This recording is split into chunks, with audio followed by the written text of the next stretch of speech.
Lesson 21, Puzzling Developments. Constable Dobson had been very busy since the last lesson.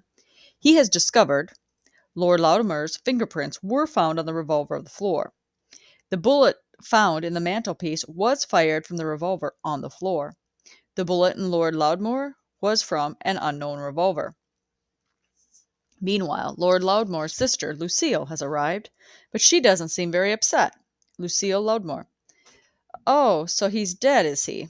I can't say I'm surprised. You see, my brother was a very selfish man. Nobody really liked him.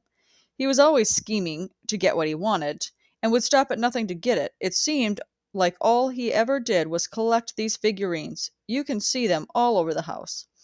I remember him once talking about one he particularly wanted. It was a statue of a boy with a long nose. He called it Pinocchio. I don't know what he would do with it. Probably break it. He would often buy figurines and then break them or shoot them.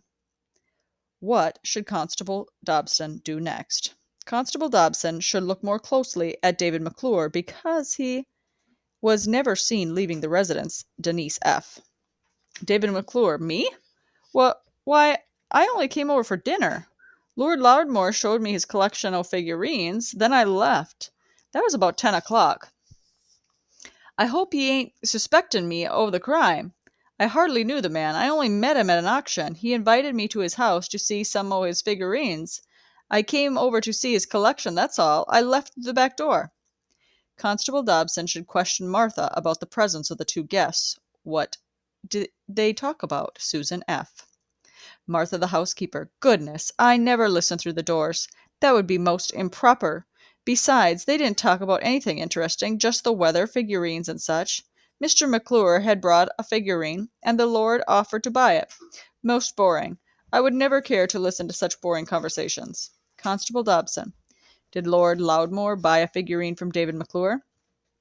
Martha the housekeeper. Oh, I didn't say he sold it to him.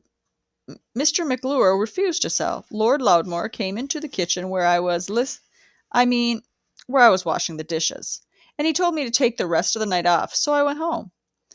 Why, he was so excited, I don't know. It was all probably very boring anyway. Constable Dobson should question Dr. Radcliffe and Joe the chauffeur on what they saw. John P.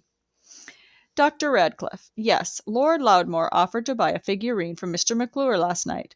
But because Lord Loudmore told me to leave after that, I don't know if he sold it. A most rude fellow, Lord Loudmore is, telling his guests to leave before they'd had dessert. Joe the chauffeur. I tell you, that old man was always conniving. Why, last evening about 10 o'clock, before I went to bed, I was looking out the window when I sees Lord Loudmore come out of the back door and unplug the security camera on the back door, and then go back inside. He was up to no good, if you ask me. Puzzling developments, but not as puzzling as Constable Blackley. Sir, you might be interested in seeing this. I found it in the bushes out back. It's a dinner jacket with a bullet hole. Here are powder burns. I took the liberty of looking at it closely, and as you can see, the laundry label says D. McClure. Constable Dobson. Indeed, this just might clear things up a bit. Lucia Loudmore. There it is, the Pinocchio, the one I was telling you about, there on the mantelpiece. Constable Dobson. What? You mean the broken one? Lucille Loudmore. Yes, see the long nose? Just how my brother described it. That has got to be Pinocchio. I told you he would break it once he had it. Exercises A. Whew. We hope you have all those details down, because now it's your turn to solve the mystery's death of Lord Loudmore. To help you out, we will offer 2 hints. Number 1 hint. Only one person is lying. 2 hint. The guilty one is the person who has a motive. Here is what you do. Number 1, explain what happened last night in Lord Loudmore's house. Explain who killed Lord Loudmore, why, and how. 2, draw an opposing viewpoints chart. List some pieces of evidence which support your theory. List some pieces of evidence which weaken it. 3, explain what Constable Dobson can do to help prove or disprove your theory. When you are done with your assignment, find out how close you were. A long, complicated, and tedious solution to the mysterious death of Lord Loudmore can be found in your answer key.